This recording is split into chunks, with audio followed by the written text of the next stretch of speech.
Geologically, India has been divided into two divisions, peninsular region and the second one is extra peninsular region. భౌగోళికంగా శిలా వ్యవస్థ పరంగా భారతదేశాన్ని రెండు భాగాలుగా విభజిస్తారు.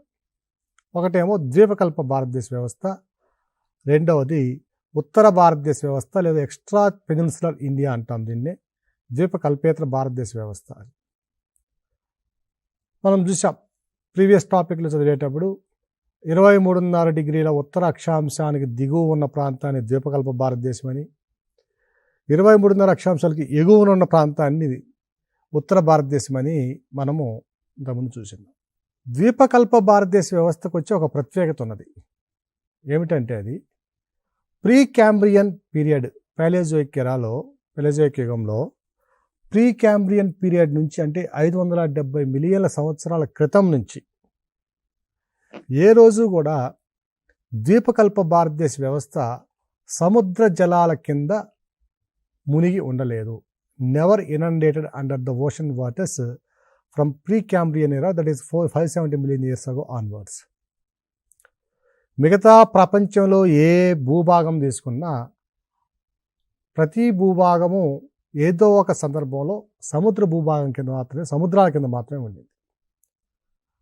ద్వీపకల్ప భారతదేశానికి పైన ఉన్నటువంటి ఉత్తర భారతదేశ వ్యవస్థ అంటే ఎక్స్ట్రా పెనిన్సులార్ రీజియన్, హిమాలయాసు, వింధ్య సాత్పురాలకు అవతల ఉన్న ప్రాంతము, తరువాత ఉత్తర మైదానాలు అంటే గంగా, సింధు, బ్రహ్మపుత్ర మైదానాలు, ఇవన్నీ కూడా 60 మిలియన్ల సంవత్సరాల క్రితం వరకు కూడా సముద్రం యొక్క క్రింది భాగంలో ఉన్నాయి. అంటే ఇప్పుడు కూడా సముద్ర జలాల కింద మునిగి ఉన్నాయి.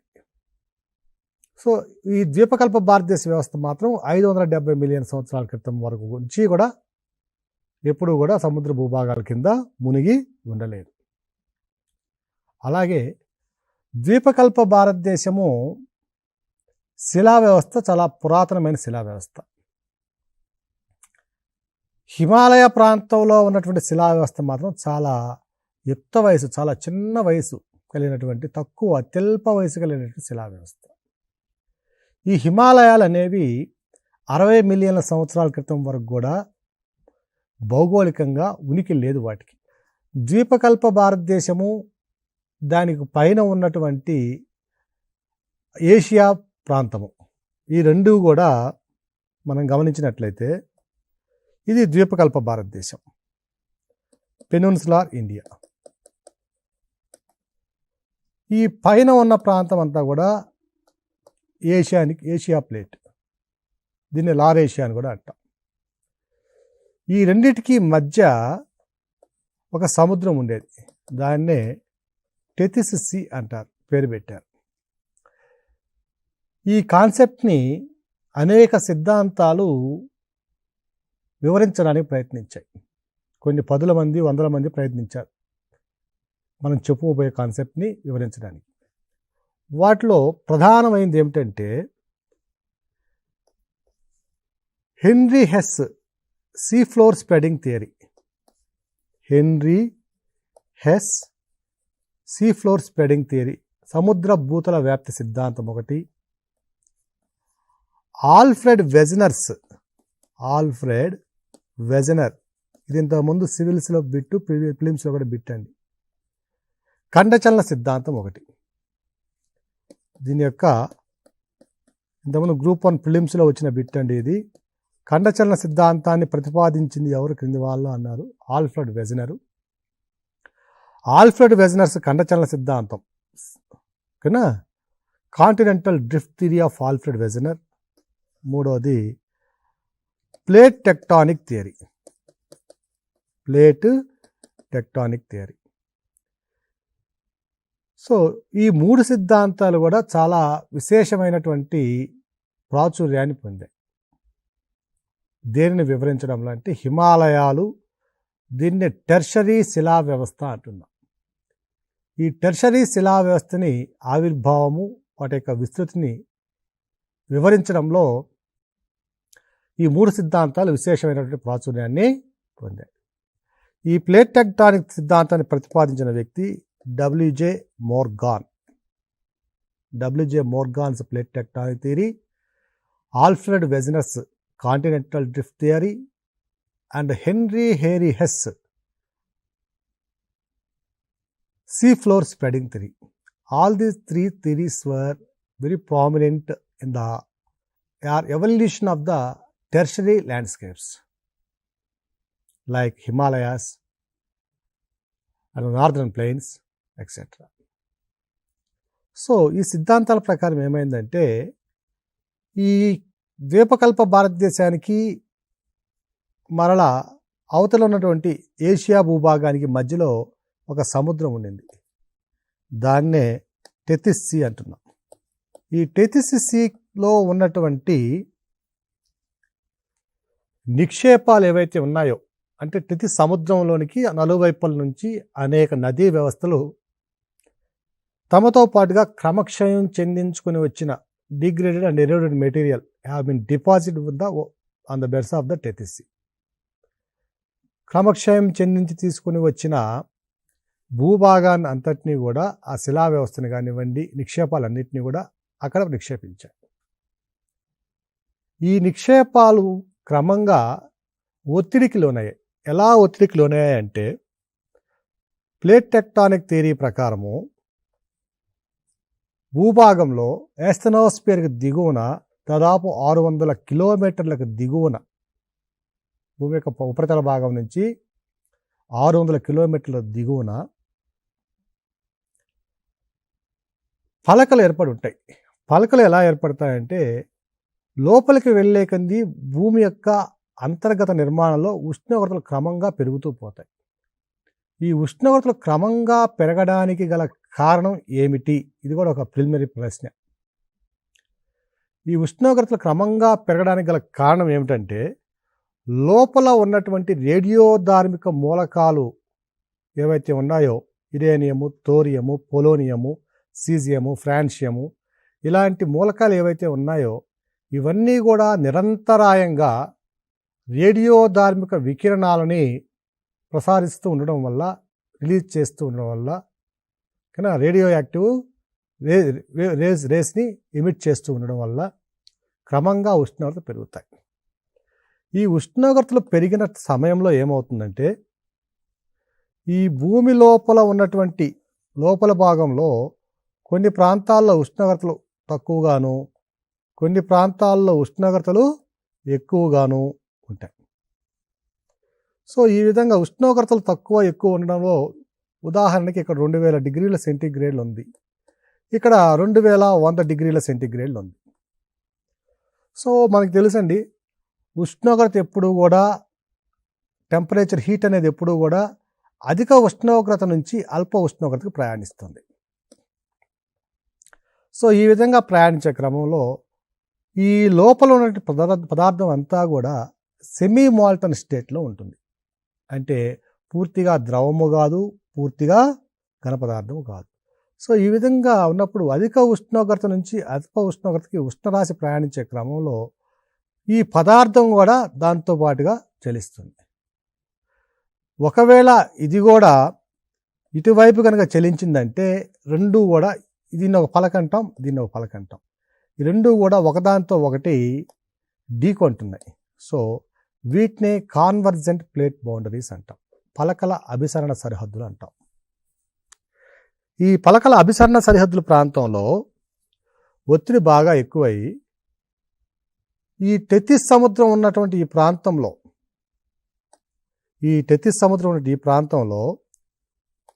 ఇక్కడ ఈ పలకల ఒత్తిడికి ఈ టెథిస్ సముద్రంలో ఉన్నటువంటి పదార్థం అంతా కూడా, అవక్షేపం ఏదైతే ఉందో అదంతా కూడా ఫోల్డింగ్ ప్రక్రియ వలన, అంటే వలీకరణ ప్రక్రియ వల్ల నెమ్మదిగా పైకి నెట్టడం జరిగింది.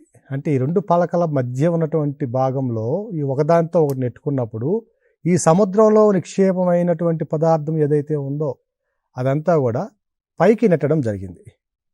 ఈ పైకి నెట్టే క్రమంలో ఇప్పుడు ఏమైందంటే, అదంతా కూడా వలీకరణ ప్రక్రియ ద్వారా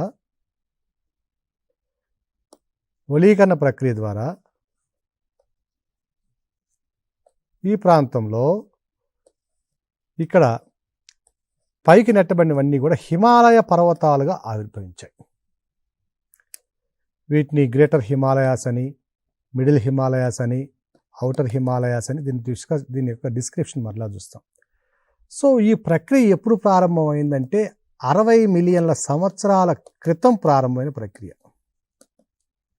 ఈ 60 మిలియన్ల సంవత్సరాల క్రితం ప్రారంభమైనటువంటి ఈ ప్రక్రియ ద్వారా ఒకరోజుతో ఆగిపోయి జరిగినటువంటి ప్రక్రియ కాదండి. ఇది అనేక మిలియన్ల సంవత్సరాల దాదాపు 1.7 మిలియన్ల సంవత్సరాల క్రితం వరకు కూడా ఈ ప్రక్రియ సాగింది. ఈ ప్రక్రియ ద్వారా ఏమవుతుందంటే లోపల ఉన్నటువంటి టెథిస్సీలో ఉన్నటువంటి నిక్షేపాలు deposits have been uplifted in the form of mighty Himalayas. ఈ విధంగా ఏర్పడినటువంటి వీటి యొక్క వయసు చూస్తే గ్రేటర్ హిమాలయాస్ ఒక 60 మిలియన్ ఇయర్స్ క్రితం ఏర్పడితే మిడిల్ హిమాలయాస్ 40 to 45 కానీ లేదా 38 to 45 మిలియన్ ఇయర్స్ క్రితం కూడా ఏర్పడినాయి. ఇక శివాలిక్ పర్వతాలు ఒక 5 నుంచి 8 మిలియన్ల సంవత్సరాల మధ్యకాలంలో ఏర్పడినవి. ఇక 1.7 మిలియన్ల సంవత్సరాల క్రితం కూడా కొన్ని భూభాగాలు ఇక్కడ ఏర్పడినటువంటి ఆధారాలు ఉన్నాయి. సో మనం ద్వీపకల్ప భారతదేశం కనుక తీసుకున్నట్లయితే ద్వీపకల్ప భారతదేశంలో ఉన్నటువంటి శిలా వ్యవస్థ చాలా పురాతన శిలా వ్యవస్థ. ఇది వయసు మరలా చూద్దాం. ఉత్తర భారతదేశంలో శిలా వ్యవస్థ చూసుకున్నట్లయితే దీని వయసు చాలా తక్కువ, కేవలం 60 మిలియన్ల సంవత్సరాల క్రితం ఏర్పడినటువంటి భూభాగాలు. అంతకుముందంతా కూడా ఇక్కడ ఒక సముద్రం ఉండేది, టెథిస్ సముద్రం ఉండేది. కాబట్టి శిలా విన్యాసపరంగా చూసినా కూడా భారతదేశ భౌగోళికంగా చూసినప్పుడు దాని యొక్క వైవిధ్యం చాలా ఎక్కువ ఉంది. ద్వీపకల్ప భారతదేశం ఏమో చాలా పురాతనమైంది, ఉత్తర భారతదేశం చాలా యవ్వనమైంది. ఇంకా బాల్యదశలోనే ఉంది, యవ్వనం కూడా రాలేదు. కాబట్టి శిలా వైవిధ్యం కూడా భారతదేశంలో చాలా ఎక్కువనే మనము చెప్పుకోవాలి. అయితే వీటి యొక్క నిర్మాణం, శిలల యొక్క వయస్సు, వాటి యొక్క నిర్మాణం ఆధారంగా చేసుకొని మనకి టి హాలండ్ అనే ఒక director general of survey of India ఉన్నారు. 1904 సంవత్సరంలో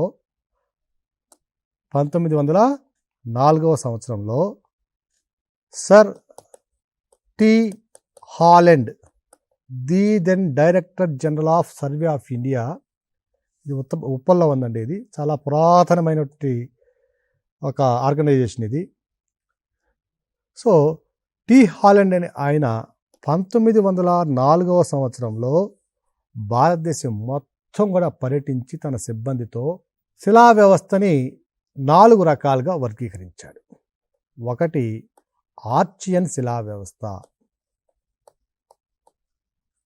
రెండవది పురాణ రాక్ సిస్టమ్ ఆర్ పురాతన శిలా వ్యవస్థ, మూడవది ద్రవిడియన్ రాక్ సిస్టమ్, ద్రవిడియన్ శిలా వ్యవస్థ, నాలుగవది ఆర్యన్ శిలా వ్యవస్థ, ఆర్యన్ రాక్ సిస్టమ్.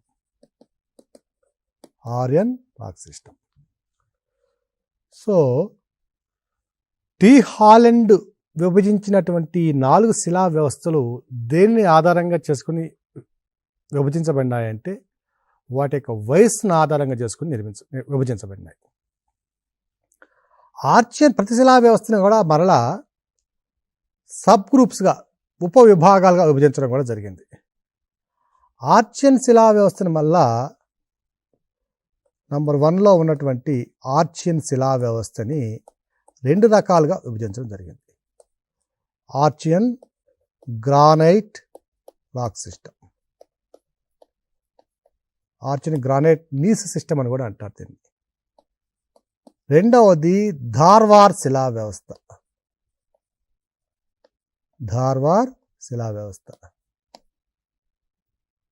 ఆర్చియన్ శిలా వ్యవస్థలో ఉన్నటువంటి ఆర్చియన్ గ్రానైట్ శిలా వ్యవస్థకు వయసు ఎంత అంటే 4500 మిలియన్ సంవత్సరాల నుంచి 1800 మిలియన్ సంవత్సరాల క్రితం వరకు ఉన్న శిలా వ్యవస్థ.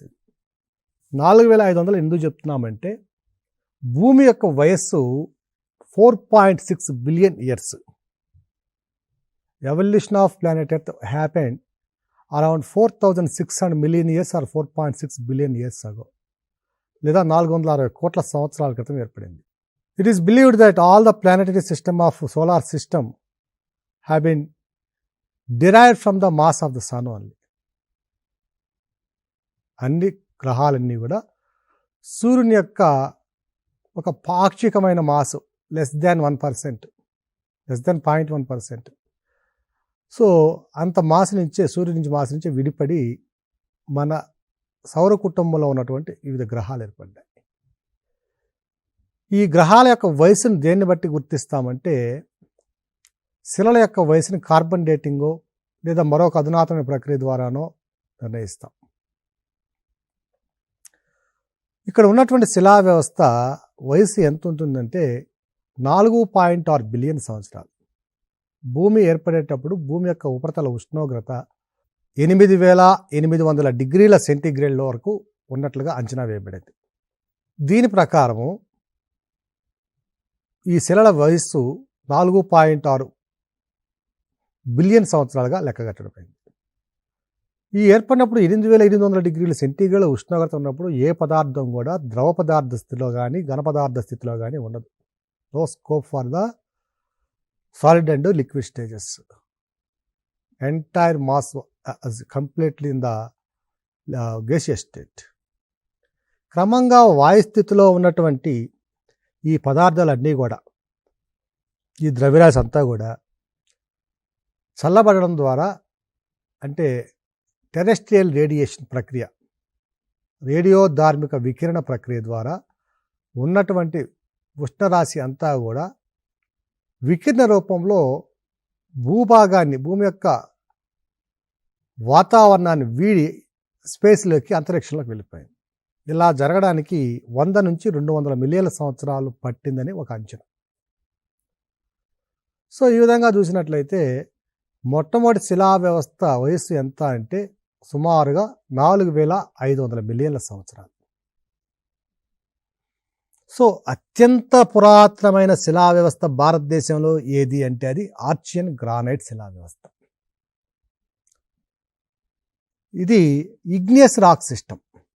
శిలలు 3 రకాలుగా వర్గీకరించుకోవచ్చు. ఏమిటంటే అవి, ఒకటి అగ్నిశిలలు, ఇగ్నియస్ రాక్ సిస్టమ్స్. రెండవది సెడిమెంటరీ రాక్ సిస్టమ్, అవక్షేప శిలలు. మూడవది వచ్చి రూపాంతర శిలలు, అంటే మెటమార్ఫిక్ రాక్ సిస్టమ్. ఈ రెండవ రకము మూడవ రకము శిలా వ్యవస్థలకి, ఈ రెండిటికి మూలం ఎవరంటే అగ్నిశిలలే. ఈ అగ్నిశిలలు ఎలా ఏర్పడతాయంటే, ఇవి మరలా అగ్ని పర్వత విస్ఫోటన ప్రక్రియ ద్వారా, అగ్నిపర్వతాలు విస్ఫోటిస్తాయి. విస్ఫోటన ప్రక్రియ ద్వారా లోపల ఉన్న మాగ్మా చల్లబడి బయటకు వచ్చి, వెలుగు నుంచి చల్లబడి లావాగాను శిలలుగాను మారుతుంది. సో అగ్నిపర్వత ప్రక్రియ ద్వారా ఏర్పడి లోపల ఉన్నటువంటి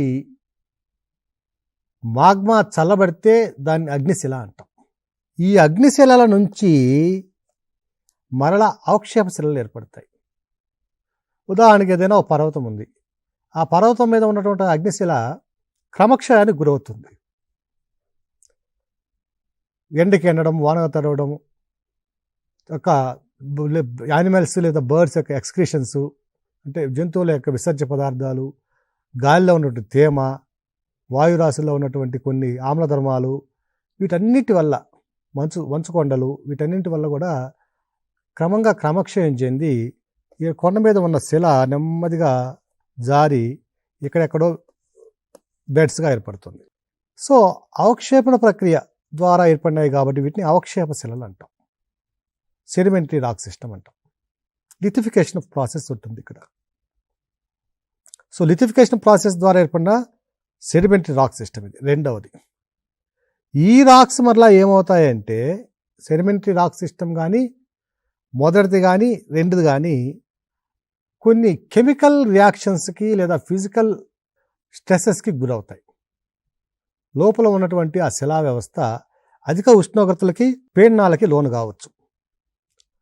అప్పుడు ఏమవుతుందంటే అగ్నిశిలలు కానివ్వండి, అవక్షేప శిలలు కానివ్వండి రూపాంతరం చెందుతాయి, మెటమార్ఫోజ్ అవుతాయి. అందువల్ల మెటమార్ఫిక్ రాక్ సిస్టమ్ అంటాం. Metamorphic rock system best example diamond. Graphite ఏదైతే ఉందో భూమిలో, ఆ గ్రాఫైటు అధిక ఉష్ణోగ్రత దాదాపుగా 3500 3600 డిగ్రీల సెంటీగ్రేడ్ పైన, ఇంకా అధిక పీడనానికి కనుక లోనైతే ప్యూర్ కార్బన్ బొగ్గు డైమండ్గా మారిపోతుంది. అది రూపాంతర శిలా వ్యవస్థ ఉదాహరణ. ఇక మన ఐరన్ కానివ్వండి, కోలు కూడా కానివ్వండి, ఐరన్, మెటల్స్, ఇవన్నీ నాన్ మెటల్స్, ఇవన్నీ కూడా అవక్షేప శిలలకు ఉదాహరణలు. They are the best examples for the sedimentary rock system.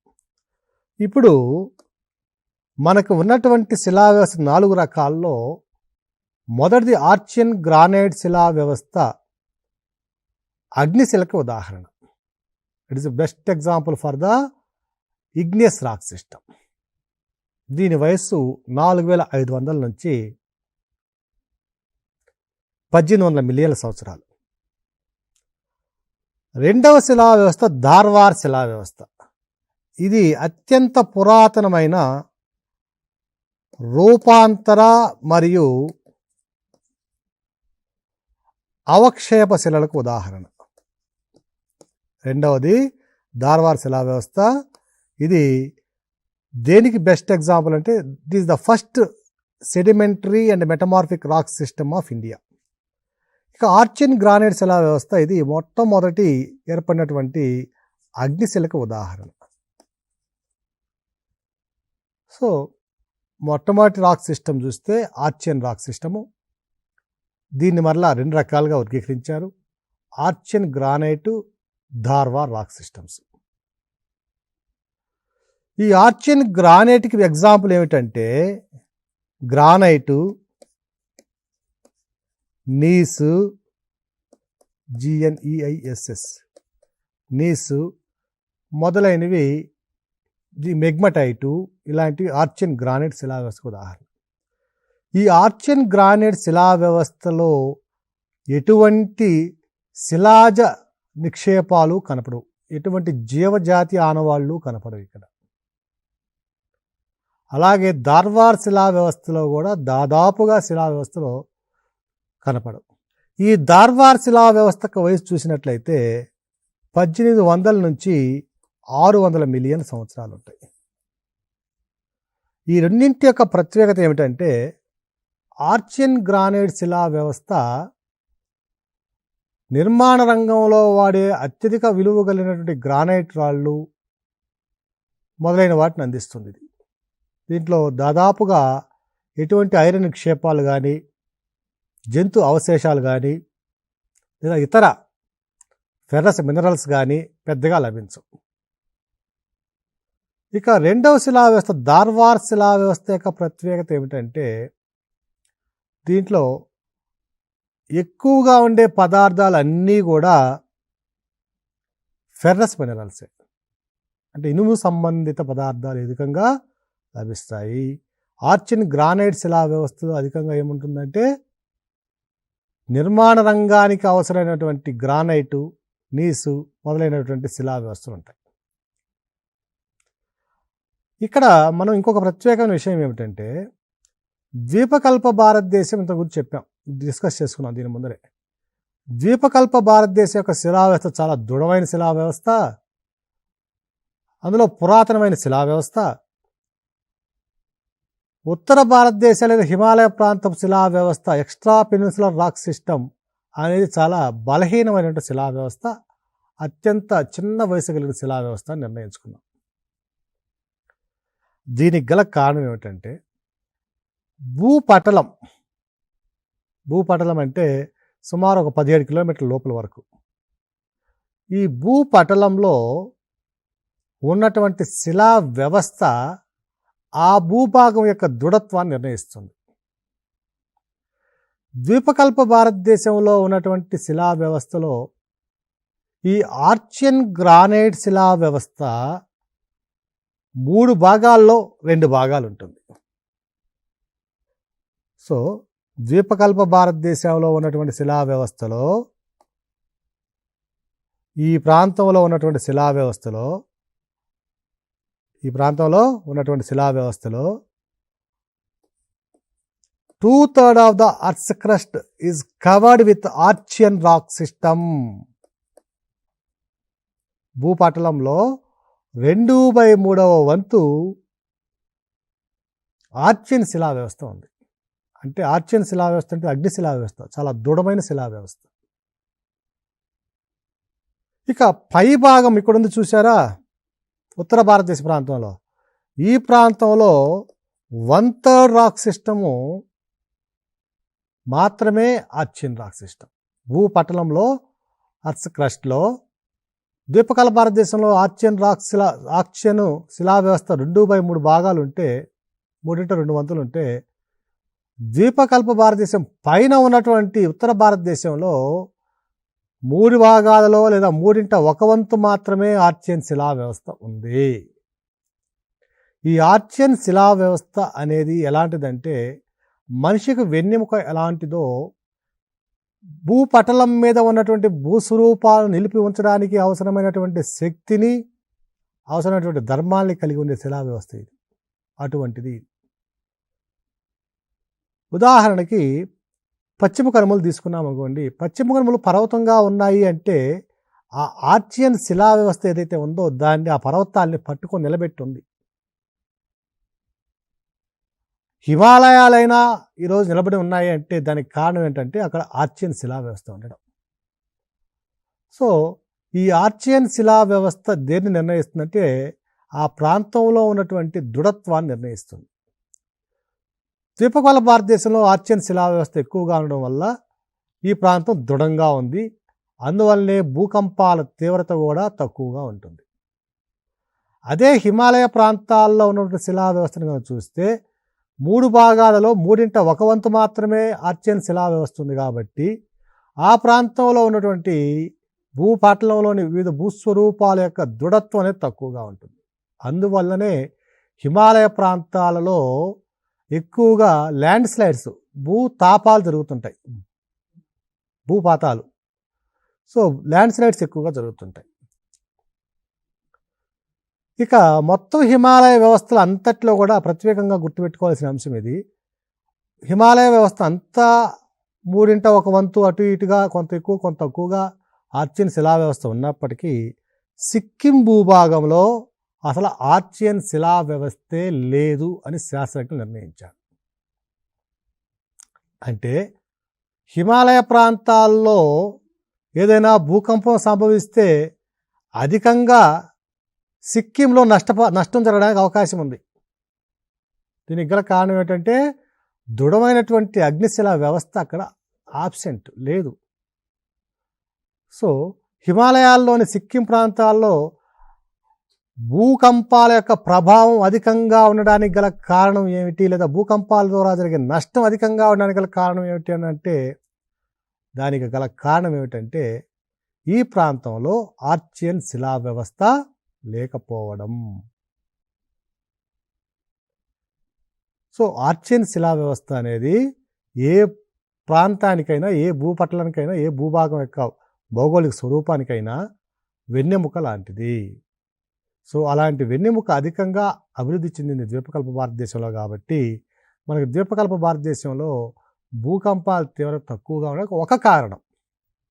అదే హిమాలయ వ్యవస్థలో ద్వీపకల్ప భారతదేశం కంటే ఎక్కువగా భూకంపాలు సంభవిస్తాయి. జమ్మూ అండ్ కాశ్మీరు, ఉత్తరాఖండ్, తర్వాత సిక్కిము, నేపాల్, భూటాన్ ఈ ప్రాంతాలలో భూకంపాలు అధికంగా ఉండడానికి గల కారణం ఏమిటంటే పలక విరూపణ సిద్ధాంతం ప్రకారము ఇవి రెండు ఎక్కడున్నాయంటే పలకల సరిహద్దు ప్రాంతంలో ఉన్నాయి. పలకల సరిహద్దు ప్రాంతంలో ఉన్నాయి. ఈ పలకల సరిహద్దు ఉన్నటువంటి ప్రాంతం కాబట్టి ఇంతకుముందు చూసామండి. సో ఈ ప్రాంతం రెండు కూడా ఒకదాంతో ఢీకొంటూ ఉండడం వల్ల ఆవిర్భవించిన హిమాలయాలు. సో పలకల సరిహద్దు ప్రాంతంలో ఉండడం వల్ల భూభాగాలు అటు ఇటుగా కదలడానికి అవకాశం ఎక్కువగా ఉన్న ప్రాంతం కాబట్టి ఈ ప్రాంతంలో మనకి భూకంపాల తీవ్రత అధికంగా ఉంటుంది. సో నెక్స్ట్ సెషన్లో మనము ధార్వార్ శిలా వ్యవస్థ గురించి, మిగతా శిలా వ్యవస్థల గురించి తెలుసుకుందాం. ధన్యవాదాలు.